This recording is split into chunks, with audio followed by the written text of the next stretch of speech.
আগের চেয়ে চাঁদার রেট বেড়ে গেছে বলে সকলেই তারা বিষাক্ত নিঃশ্বাস ফেলে, কিন্তু কোন ইসলামী দলের নামে আজকে চাঁদাবাজির পরিচয় তাদের কপালে জুড়ে দেওয়া হয়নি। কোন দেশপ্রেমিক দল চাঁদাবাজ হয়ে 5 তারিখের পরে আবির্ভূত হয়নি।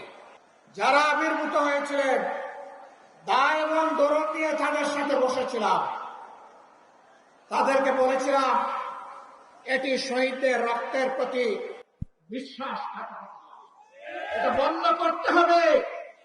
যদি বন্ধ করা না হয়, বিপ্লবী জনগণ, তরুণ জনতা, কোলের বাচ্চা নিয়ে রাস্তাতে নেমে আসা ওই মারা আমাদেরকে ক্ষমা করবে না। বন্ধ করা হয়নি, চাঁদাবাজি অব্যাহত রয়েছে, দুর্নীতি অব্যাহত রয়েছে।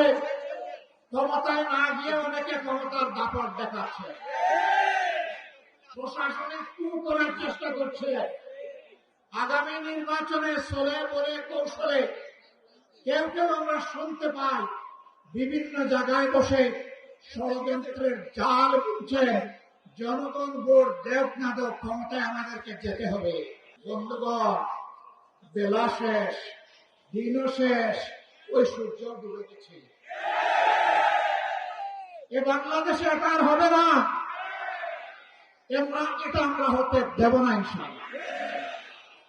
আমরা তরুণ যুবকদেরকে জিজ্ঞেস করতে চাই, যাদের বয়স 35 কিংবা তার নিচে, তিনটা নির্বাচনে ভোট দিতে পারো নাই, অর্থাৎ সারা জীবনে একটা ভোট দিতে পারো নাই।